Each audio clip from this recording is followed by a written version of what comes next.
నమో వెంకటేశాయ. అఖిలాండ కోటి బ్రహ్మాండ నాయకుడైన శ్రీ శ్రీనివాస పరబ్రహ్మ యొక్క దివ్యానుగ్రహ విశేషం చేత తిరుమల తిరుపతి దేవస్థానం వారు నిర్వహించే అనేక ధార్మిక కార్యక్రమాల్లో భాగంగా ప్రతిరోజు మనం శ్రీమన్ మహాభారత అంతర్గత అరణ్య పర్వలోని విశేషాలను యథాశక్తి తెలుసుకునే ప్రయత్నం చేస్తున్నాము. ఈనాటి ప్రవచన కార్యక్రమాన్ని మంగళ శ్లోకాన్ని పఠిస్తూ ప్రారంభించుకుందాం. నారాయణం నమస్కృత్య నరం చైవ నరోత్తమం దేవీం సరస్వతీం వ్యాసం తతో జయముదీరయేత్. శ్రీ గురుభ్యో నమః. హరి ఓం.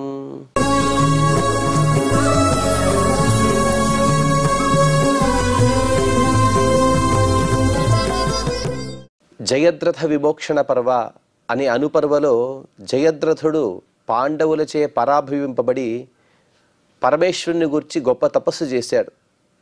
ప్రత్యక్షమైనటువంటి పరమేశ్వరుడు తను చక్కటి ఉపదేశాన్ని ఇస్తున్నాడు జయద్రథునికి. ఎవరిని ఢీకొట్టాలనుకుంటున్నావు, నీవు ఢీకొట్టేబోయేవాడు ఎటువంటి వాడు అనే విషయాన్ని చెబుతున్నాడు. సాక్షాత్తుగా నరుడు అంటే అర్జునుడు. అటువంటి అర్జునుని పైన నీవు జయాన్ని పొందలేవు. అందులోనూ కూడా నారాయణ సహాయుడు.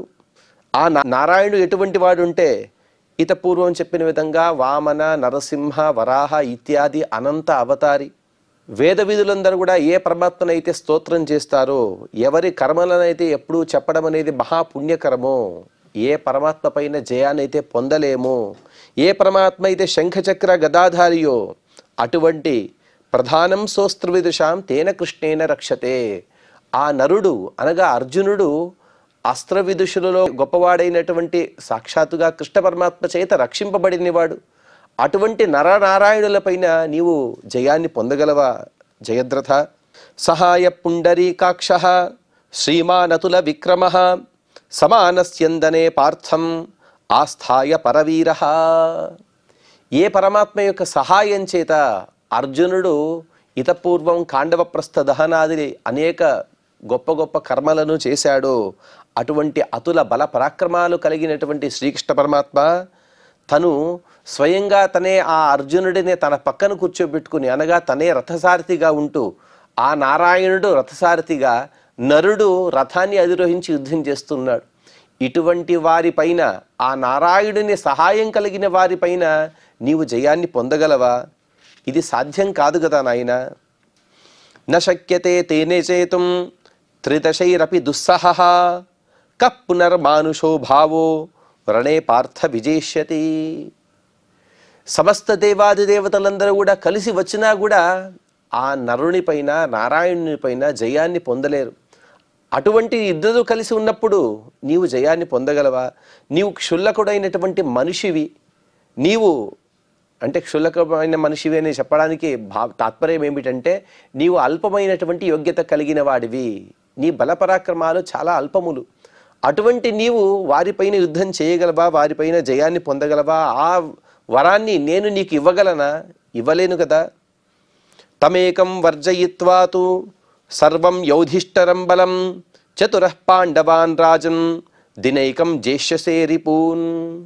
అటువంటి ఆ నారాయణుని సహాయం కలిగినటువంటి నరుని పైన నీవు జయాన్ని పొందలేవు కాబట్టి ఈ వరం తప్ప వేరే ఏదైనా వరాన్ని అడుగు. పాండవ సైన్యాన్ని మొత్తాన్ని కూడా వధించడం, లేకపోతే వారిపైన జయాన్ని పొందగలడం అనే వరాన్ని కథంచిత్ నీకు ఇవ్వవచ్చో ఏమో. అలాగే అకస్మాత్తుగా పాండవులపైన కూడా నీవు జయాన్ని పొందలేవు. అందులోనూ కూడా నారాయణ సహాయం కలిగినటువంటి నరుడిపైన. కానీ ఒక వరాన్ని అయితే నీకు ఇవ్వగలను. ధర్మరాజు గారు, భీముడు, నకుల సహదేవులు, ఈ నలుగురిని మాత్రం ఒకరోజు ఆపే వరాన్ని మాత్రం నీకు ఇవ్వగలను. అంటే నీవు ఎదురుగా వెళ్తే నీతో యుద్ధం చేస్తూ చేస్తూ కాలక్షేపం కలిగిపోతుంది, కానీ నీపైన వారు జయాన్ని పొందడం కానీ నీవు వారిపైన జయాన్ని పొందడం అనేది కూడా కుదరదు అని ఈ విధంగా అతన్ని ఏదైతే వరం ఉందో ఆ వరాన్ని నిరాకరించాడు పరమేశ్వరుడు. అతను అడిగిన వరం ఏమిటంటే పాండవులపైన తనకు జయం కలగాలని. కానీ అది సాధ్యం కాదు. కానీ అర్జునుడు తప్ప మిగతా నలుగురిని ఒకరోజు మాత్రమే యుద్ధంలో నీవు ఆపగలవు. అంటే వారు ముందుకు వెళ్లకుండా నీవు యుద్ధం చేస్తూ కాలక్షేపం చేయగలవు అనే వరాన్ని మాత్రమే పరమశివుడు ఇచ్చిన తర్వాత జరిగిన వృత్తాంతాన్ని వైశంపాయన మహర్షి గారు వివరిస్తూ, వైశంపాయనువాచ ఇత్యేవ ముక్త్వా నృపతిం సర్వపాప హరోహరః ఉమాపతిర్ పశుపతి యజ్ఞ త్రిపురార్ధన. ఈ విధంగా ఆ సింధురాజు గురించి సర్వపాపహరుడైనటువంటి ఆ హరుడు పరమేశ్వరుడు ఏవైతే తన అభిప్రాయం ఉన్నదో అలాగే తను ఏ వరాన్నైతే ఇవ్వగలడో ఆ విషయాన్ని చెప్పాడు. ఆ పరమశివునితో ఎవరెవరున్నారు అంటే వామనైర్వికటై కుబ్జై ఉగ్రశ్రవణ దర్శనై వృతపారిషదైర్ఘోరై నానా ప్రహరణోద్యతై. పరమశివుని యొక్క పరివారం ఎటువంటిది అంటే వామనులు అనగా కుబ్జులుగా ఉన్నారు, వికారమైనటువంటి రూపం కలిగిన వారు, వికారమైనటువంటి కళ్ళు, వికారమైనటువంటి చెవులు, ఇవన్నీ కూడా కలిగినటువంటి పారిషదులతో సహా వారందరూ కూడా అనేక ఆయుధాలను ధరించారు. ఎప్పుడు యుద్ధం వస్తుందో ఆ యుద్ధంలో ఇలా మనం పరాక్రమంతో వెలుగొందిపోదామని ఎదురు చూసేటువంటి ఆ పారిషదులతో కలిసినటువంటి ఆ పరమశివుడు త్రంబకో రాజశార్దూల భగనేత్ర నిపాతన ఉమా సహాయో భగవాన్ తత్రైవాంతరధీయత. భగనేత్ర నిపాతన, దక్షుని యొక్క యజ్ఞంలో వచ్చినటువంటి భగుడు అనే అతని యొక్క నేత్రాలను తొలిసివేశాడు కాబట్టి పరమేశ్వరుని భగనేత్ర నిపాతన అని పిలుస్తూ ఉంటారు. అటువంటి ఆ పరమేశ్వరుడు ఉమాసహితుడై వచ్చి అతనికి ఇవ్వవలసినటువంటి వరాన్ని ఇచ్చిన తర్వాత తను అదృశ్యమైపోయాడు. జయద్రథోపి మందాత్మ స్వమేవ భవనం యయౌ పాండవాశ్చ వనే తస్మిన్ న్యవసన్ కామ్యకే తథా. తర్వాత తను ఇచ్చేటువంటి వరాన్ని ఇచ్చి పరమశివుడు అదృశ్యమైపోయిన తర్వాత ఈ మందాత్ముడైనటువంటి జయద్రథుడు కూడా తన భవనానికి వెళ్ళాడు. పాండవులందరూ కూడా కామ్యక వనంలో ఉన్నారు. ఇక్కడ జయద్రథుడిని వ్యాసుల వారు మందాత్మ అని ఒక విశేషణంతో అతన్ని చెప్పారు. ఎందుకంటే సాక్షాత్తుగా పరమేశ్వరుడు వచ్చి ఏం వరం కావాలో అని కోరుకోమంటే తను ఏదో వరాన్ని కోరాడు తెలిసి తెలియక. అటువంటి నారాయణుని యొక్క పరాక్రమాలు, ఆ నారాయణుని యొక్క మాహాత్మ్యాలు చెప్పినప్పుడు కూడా అతని యందు కనీసం భక్తిని అడిగి ఉన్నా కూడా, లేకపోతే సన్మార్గంలో తను ఉండేట్టుగా వరాన్ని అడిగినా కూడా ఇతను ఎంతో మోక్షాన్ని కూడా పొంది ఉండేవాడో ఏమో జయద్రథుడు. అందుకోసమే అటువంటి వరాలు ఏ వరం కోరాలో తెలియని మందుడు, మూర్ఖుడు ఈ జయద్రథుడు అని వ్యాసుల వారు చెబుతూ ఇక్కడికి మనం 272వ అధ్యాయాన్ని పూర్తి చేసుకుని ఇక 273వ అధ్యాయంలో ప్రవేశిస్తూ ఉన్నాం. అలాగే జయద్రథ హరణ పర్వ అనే జయద్రథ విమోక్షణ పర్వ అనే అనుపర్వను కూడా పూర్తి చేసుకున్నాం. ఇప్పుడు రామోపాఖ్యాన పర్వము అనే కొత్త 19వ పర్వను కూడా మనం ప్రారంభించుకోబోతున్నాం. అందులో జనమేజయుడు మొట్టమొదటిగా ప్రశ్నిస్తూ జనమేజయువాచ ఏవం హృతాయాం కృష్ణాయాం ప్రాప్య క్లేశమనుత్తమం అత ఊర్ధ్వం నరవ్యాఘ్రాః కిమ కుర్వత పాండవాః. జనమేజయుడు వైశంపాయన మహర్షిని ప్రశ్నిస్తూ, ఓ మహర్షి, ద్రౌపదీదేవిని ఆ విధంగా సైంధవుడు అపహరించుకుపోయిన తర్వాత జరిగినటువంటి దుర్ఘటన, దీనివల్ల మానసికంగా చాలా క్షోభను పొందారు ద్రౌపదీదేవి మరియు పాండవులందరూ కూడా. వారి తదుపరి ఏం చేశారు అని తను ప్రశ్నించగా అందుకు వైశంపాయన మహర్షి గారు సమాధానమిస్తూ వైశంపాయనువాచ ఏవం కృష్ణాం మోక్షయిత్వా వినిర్జిత్య జయద్రథం ఆసాంచక్రే మునిగణైః ధర్మరాజో యుధిష్ఠిరః. ఆ విధంగా జయద్రథుడిని జయించి ద్రౌపదీదేవిని విడిపించుకు వచ్చిన తర్వాత ధర్మరాజు గారు ఆశ్రమంతో మునులతో సమావేశమయ్యారు. వారందరూ కూడా కలిసి కూర్చుని ఉన్నారు. ఆ సందర్భంలో తేషాం మధ్యే మహర్షీణాం శృణ్వతామనుశోచతాం మార్కండేయమిదం వాక్యం అబ్రవీత్ పాండునందనః.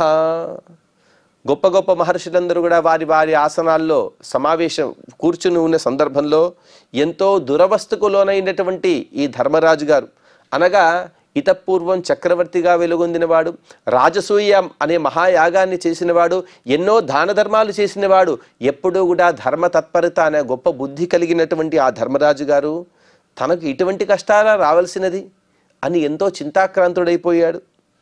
ఆ సందర్భంలో ధర్మరాజు గారు మార్కండేయ మహర్షితో ఈ విధంగా ప్రశ్నిస్తూ ఉన్నారు.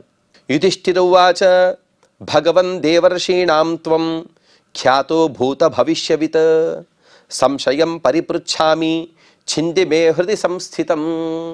ఓ మహర్షి, మీరు భూత భవ్య భవిష్యత ఖ్యాతః, భూతకాలంలో, భావి కాలంలో, అలాగే వర్తమాన కాలంలో త్రికాలజ్ఞులు అనగా 3 కాలాలలో జరిగినటువంటి, జరగబోయేటువంటి, ప్రస్తుతం జరుగుతున్నటువంటి అన్ని విషయాలను కూడా చక్కగా తెలిసినవారు.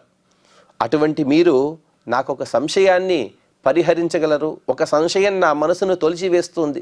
ఆ సంశయం గురించి మీ ముందు విన్నవించుకుంటున్నాను. ఆ సంశయాన్ని పరిహారం చేయండి అని తను ప్రార్థిస్తూ ఉన్నాడు.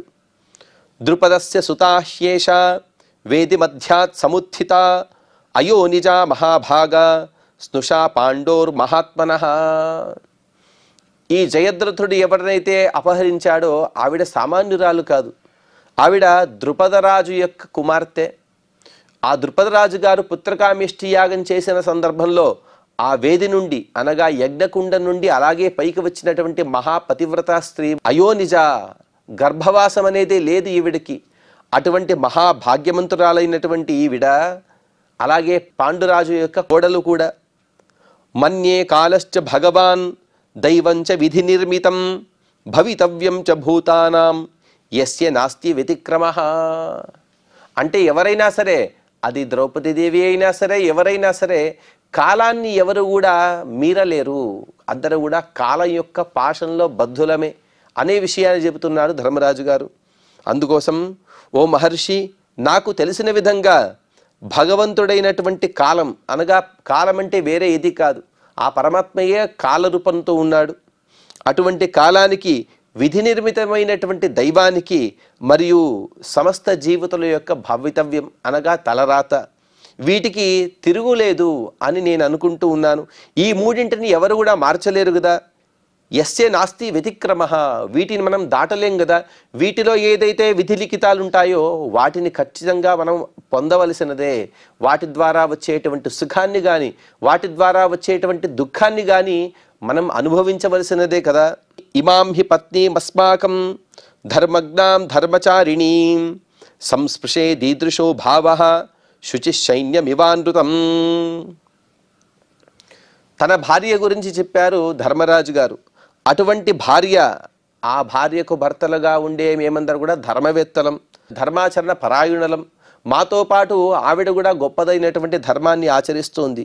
అటువంటి ఈవిడని మరొకరు అపహరించడం అనేది సాధ్యమేనా? ఇది ఎలా సంభవమవుతుంది? ధర్మపరాయణుడు సాధుస్వభావుడైనటువంటి వ్యక్తి దొంగతనం అనే నేరం అంటగట్టబడింది కదా. ఇది సాధ్యం కాదు కదా. నహి పాపం కృతం కించిత్ కర్మవా నిందితం క్వచిత్ ద్రౌపద్యా బ్రాహ్మణేష్వేవ ధర్మ సుచరితో మహాన్. ఎవరైతే పతివ్రత స్త్రీలుగా ఉంటారో వారు మనసులో కూడా మరొక పురుషుని గురించి ఆలోచించరు. ఇది వారిలో ఉండేటువంటి గొప్ప తపశ్శక్తి, అలాగే వారి యొక్క ఆలోచనా శక్తిలో ఉండేటువంటి వైవిధ్యం. అటువంటి అనగా ఆలోచనయే కుదరదన్నప్పుడు జయద్రథుడు ఆవిడ్ని స్పర్శ చేసి ఎలా తీసుకువెళ్ళాడు? ఇది సాధ్యం కాదు కదా.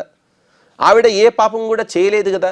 ఏదైనా పాపం చేసి ఉంటే ఆ పాపానికి ప్రాయశ్చిత్తంగా ఇప్పుడు తను ఈ విధమైనటువంటి దుఃఖాన్ని అనుభవించింది అని మనం అనుకోవచ్చు. కానీ ఎటువంటి పాపం చేయలేదు. అలాగే తన ఇంటికి వచ్చేటువంటి అతిథులకు, అభ్యాగతులకు చక్కటి సేవలు చేసేటువంటి గొప్ప మహాపతివ్రత స్త్రీ ఆవిడ. అంతేకాదు ఇతపూర్వం జయద్రథుడు కూడా వచ్చిన తర్వాత, అదిగో నాయన వచ్చావు కదా జయద్రథ, అదిగో ఆసనం తీసుకో, అర్ఘ్యం తీసుకో, పాద్యం తీసుకో అని అతన్ని కూడా సత్కరించబోతోంది. అటువంటి మహాసాధ్వీమణిని అపహరించాడు కదా. తాం జహార బలాద్రాజ మూఢబుద్ధిర్ జయద్రథ తస్యా సంహరణాత్ పాపః శిరస కేశపాతనం. అటువంటి పవిత్రమైనటువంటి పుట్టుక కలిగిన, చక్కటి నడవడిక, చక్కటి స్వభావం కలిగినటువంటి ద్రౌపదీదేవిని బలవంతంగా జయద్రథుడు అపహరించాడు. దానివల్లనే అతని కేశపాశాలన్నీ కూడా గొరగడం జరిగిపోయింది. అనగా కేశముండనం కూడా అతన్ని భీముడు చేశాడు. అలాగే పరాజయంచ సంగ్రామే ససహాయ సమాప్తవాన్ ప్రత్యాహృత తథాస్మాభిః హత్వా తత్ సైంధవం బలం. అలాగే తను చేసినటువంటి దుష్కర్మ దానికి ప్రతిఫలంగా యుద్ధంలో అతను ఓడిపోయాడు. మేమంతా కూడా సింధురాజు యొక్క సైన్యం ఏదైతుందో దాన్ని సంహరించి ద్రౌపదీదేవిని మేము ఇక్కడ తీసుకొచ్చాం, విడుదల చేశాం. తద్ధారహరణం ప్రాప్తం అస్మాభిరవితర్కితం దుఃఖశ్చాయం వనేవాసః మృగాయాం చ జీవికా. మేము ఎప్పుడు కూడా ఎవరికి ఎటువంటి హాని చేయలేదు. కానీ మాకు మాత్రం కాలకాలంలో కూడా ఎన్నో అవమానాలు జరుగుతూనే ఉన్నాయి. అదిగో ఇప్పుడు జరిగినటువంటి వృత్తాంతాన్ని అనగా జయద్రథుడు ద్రౌపదీదేవిని అపహరించిన విషయాన్ని మేము జీర్ణం చేసుకోలేకపోతున్నాం. అలాగే వనవాసంలో ఎన్నో దుఃఖాలు, ఆ దుఃఖాలన్నీ కూడా మాకు వస్తూనే ఉన్నాయి. అవేమిటి అంటే హింసాచ మృగజాతీనాం వనౌకసాం జ్ఞాతిభిర్విప్రవాసశ్చ మిథ్యా వ్యవసితైర్యం. వనంలో ఉన్నాము, వనంలో ఉండే సందర్భంలో కొన్ని మృగాలు మా పైన దాడి చేస్తాయి. దాడి చేసిన సందర్భంలో వాటిని నిగ్రహించే ప్రయత్నమే చేస్తాం. అవి మాట విననప్పుడు వాటిని సంహరించవలసినదే కదా. వాటి సంహారం అంటే అది కూడా పాపంతో కూడినటువంటి పనియే కదా. అక్కడ ఎత్కించేదైనా మనకు పాపం అనేది అంటుతుంది ఖచ్చితంగా. యజ్ఞం కోసం వధ చేస్తే అది దోషం లేదు, కానీ అకారణంగా వధిస్తే మాత్రం అవన్నీ కూడా దోష కారణాలే. హింసాచ మృగజాతీన. మేముందా కూడా వనవాసంలో ఉన్నాం. వనవాసంలో మాకు రానటువంటి కష్టాలు ఏమని చెప్పుకోను. ఈతపూర్వం తీర్థయాత్ర పర్వలో ఉన్నప్పుడు కూడా అనేక కష్టాలు. తర్వాత ఇక్కడికి వచ్చాం, ఏదో సుఖంగా ఉన్నప్పుడు అగస్త్య మహర్షి గారు రావడం, తర్వాత జయద్రథుడు రావడం, ఈ విధంగా అనేక కష్టాలు అవన్నీ కూడా వస్తున్నాయి. ఈ అన్నిటికి కూడా కారణం ఏమిటంటే జ్ఞాతిభిర్విప్రవాసశ్చ. మాకు తెలిసిన వారే, మాకు చాలా కావలసిన వాళ్ళే, మా దాయాదులే, దుర్యోధనాదుల చేత మేము మాయాజూదంలో ఓడిపోయి రాజ్యం నుండి బయటికి గెంటబడ్డాం. మేమందరూ కూడా మిథ్యా వ్యవసితైర్యం. మేమందరం కూడా ఏదైతే వేషాలు ధరించామో ఇది తాపసుల యొక్క వేషము, అనగా శ్వేతవర్ణంతో కూడినటువంటి బట్టలు కట్టి మా మనస్సు కూడా ఇదే విధంగా శుద్ధంగా ఉంది అని చెప్పుకోవడం. ఈ పని ఎవరు చేస్తారంటే ఎప్పుడు కూడా వనంలో ఉండేవారు చేస్తారు. ఎవరైతే వేదాన్ని అఖండంగా అధ్యయనం చేస్తూ ఉంటారో అటువంటి వారు చేసేటువంటివి. కానీ మేమందరం కూడా రాజ్య రక్షణ చేసేది మా విధి. మా విధిని వదులుకొని, మా కర్తవ్యాన్ని వదులుకొని పరుల యొక్క కర్తవ్యాన్ని మేము ఆచరిస్తున్నాం కదా. ఇదంతా కూడా దుఃఖానికి కారణమే కదా. అస్తి నూనం మయా కశ్చిత్ అల్పభాగ్యతరో నరః భవతా దృష్టపూర్వో వా శృతపూర్వోపి వా భవేత్. అందుకే ఓ మహర్షి, నేనే మందభాగ్యుడిని. ఎందుకంటే నేను చేసినటువంటి తప్పులు ఒకటిపైన ఒకటి తప్పులు చేస్తూనే ఉన్నాను. ఆ తప్పులకు ప్రతిఫలంగా ద్రౌపదీదేవి, భీముడు, అర్జునుడు, నకుల సహదేవులు వీరందరూ కూడా ఎన్నో కష్టాలు పడుతూనే ఉన్నారు. అలాగే మేమేం చేశామంటే కొంతమంది మాత్రమే, మేము 6 మాత్రమే ఈ ఇంద్రప్రస్థ నుండి బయటికి వచ్చాం. ఇంకా మాకున్నటువంటి భార్యలు, అలాగే మా తల్లిగారైనటువంటి కుంతీదేవి, ఆవిడ నుండి కూడా మేము దూరంలోనే ఉన్నాం. ఒకవైపు ఆవిడ కూడా బాధపడుతోంది, ఆవిడ నుండి దూరంగా ఉన్నందుకు మేము కూడా బాధపడుతూనే ఉన్నాం కదా. అందులోనూ కూడా 11 సంవత్సరాలు గడిచిపోయి ఆవిడని చూసి, అటువంటి మందభాగ్యుడిని నేను, నాకన్నా మందభాగ్యుడు ఎవరైనా ఉన్నారా ఈ భూమిపైన? మీరు అటువంటి వారిని చూశారా, లేకపోతే విని ఉన్నారా? ఈ అన్ని విషయాలను కూడా తెలుపండి అని ప్రశ్నిస్తున్నాడు ధర్మరాజు. ఇక్కడికి మనం 273వ అధ్యాయాన్ని పూర్తి చేసుకుని ఇక మార్కండేయ మహర్షి గారు చెప్పబోయేటువంటి సమాధానంతో 274వ అధ్యాయాన్ని ప్రారంభించుకుంటూ, మార్కండేయ ఉవాచ ప్రాప్తమ ప్రతిమం దుఃఖం రామేణ భరతర్షభ రక్షసా జానకీ తస్య హృతా భార్య బలీయసా.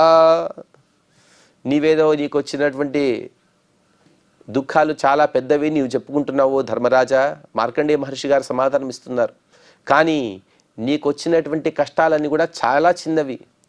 అప్రతిమమైనటువంటి దుఃఖాన్ని పొందాడు ఇతపూర్వం రాముడు.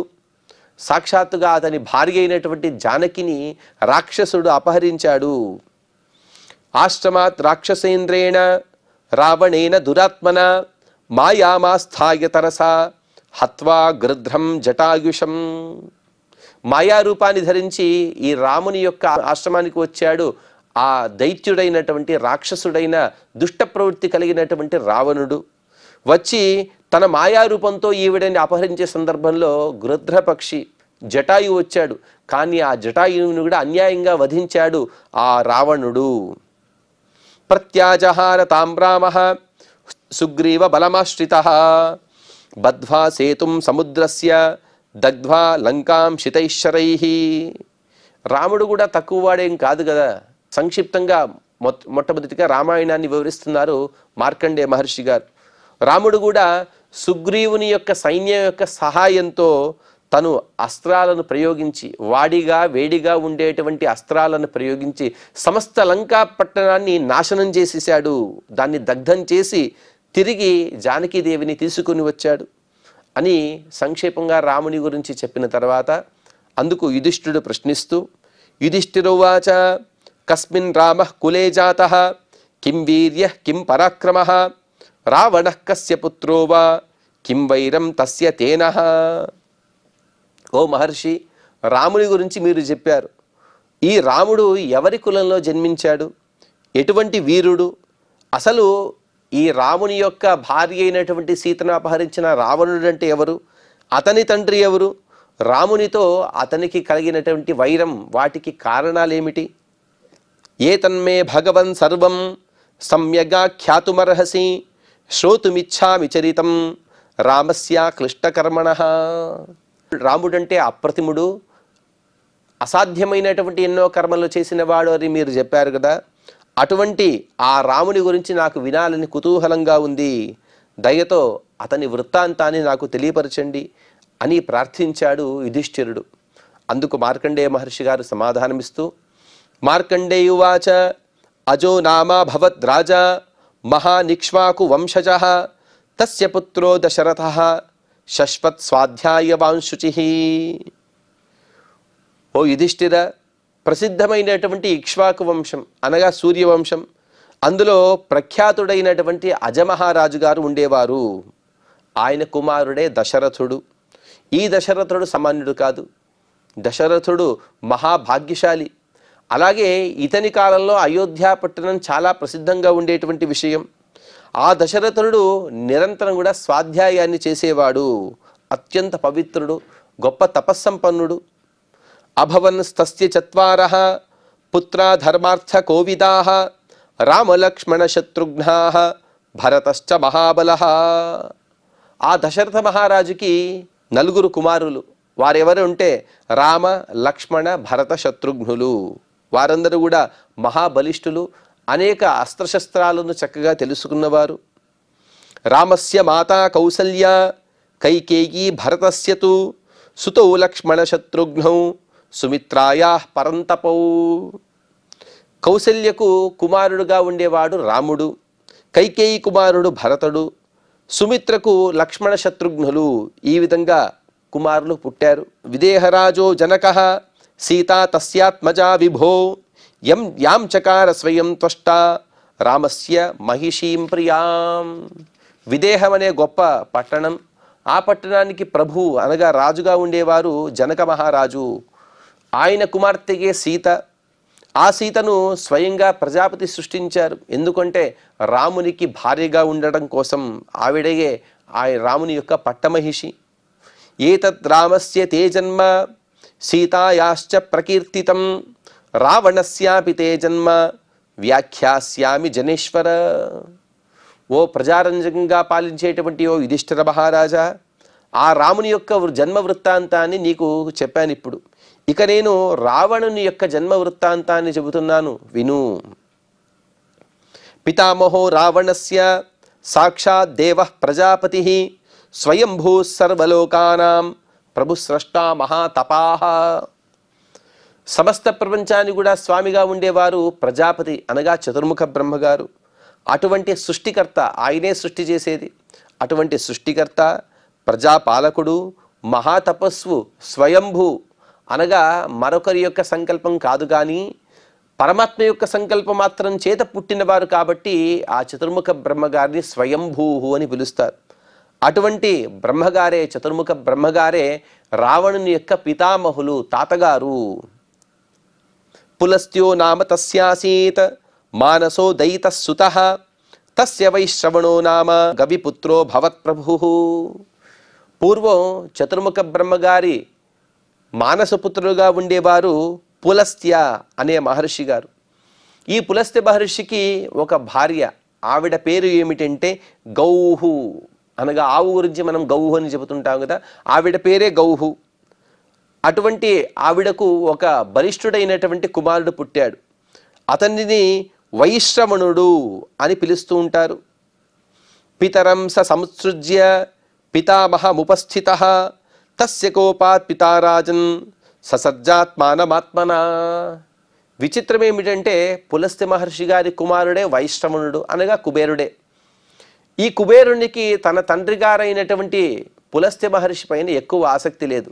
అంటే ఆసక్తి ఉందో లేదో తర్వాత విషయం, కానీ ఎప్పుడు కూడా తన తాతగారైనటువంటి చతుర్ముఖ బ్రహ్మగారితో మాత్రమే ఉండేవారు. తన తండ్రి గారి దగ్గర ఎక్కువగా ఉండేవారు కాదు. అందుకోసం ఇతనికి కోపం వచ్చేసింది. కోపం వచ్చి వెంటనే తనకు సమానుడైనటువంటి మరొక కుమారుడికి జన్మనిచ్చారు పులస్త్య మహర్షి గారు. సజజ్ఞే విశ్రవానామ తస్యాత్మార్థేన వైద్విజ ప్రతీకారాయ సక్రోధ తతో వైశ్రవణస్య వై. దానికి ప్రతీకారంగా పులస్త్య మహర్షి గారికి చాలా కోపం వచ్చేసింది. అందుకోసం తన సమానుడైనటువంటి మరొకనికి తన నుండే సాక్షాత్తుగా జన్మనిచ్చారు. అలా ప్రకటమైనటువంటి వాడినే విశ్రవస్ అని పలికారు. ఈ విశ్రవణుడు కూడా వైశ్రవణుని పైన ప్రతీకారం ఎప్పుడెప్పుడు తీర్చుకుందామా అని తను ఎదురు చూస్తూ ఉన్నాడు. అంటే తన ఒక విధంగా చెప్పాలంటే తన అన్నయో లేకపోతే తమ్ముడో, తన తమ్ముడనే అనుకోవాలి. తన అన్నగారు తమ్ముడు అన్నపైన ఎప్పుడెప్పుడు ప్రతీకారం చూసుకోవాలని ప్రతీక్షిస్తూ ఉన్నాడు. ఈ విధంగా ఆ రావణుని యొక్క వృత్తాంతాల్లో వచ్చేటువంటి విషయాలను ఇంకొన్ని విషయాలను తదుపరి ప్రవచనంలో తెలుసుకునే ప్రయత్నం చేద్దాం. ఈనాటి ప్రవచనాన్ని శ్రీ వెంకటేశ్వర స్వామి వారి పాద పద్మములు యందు సమర్పణ చేస్తూ క్షమాప్రార్థన మరియు మంగళ పద్యాన్ని పలుకుదాం. యదక్షర పదభ్రష్టం మాత్రాహీనం చ యద్భవేత్ తత్సర్వం క్షమ్యతాం దేవ నారాయణ నమోస్తుతే. శ్రియః కాంతాయ కళ్యాణ నిధగే నిధగేర్థినాం శ్రీవేంకట నివాసాయ శ్రీనివాసాయ మంగళం.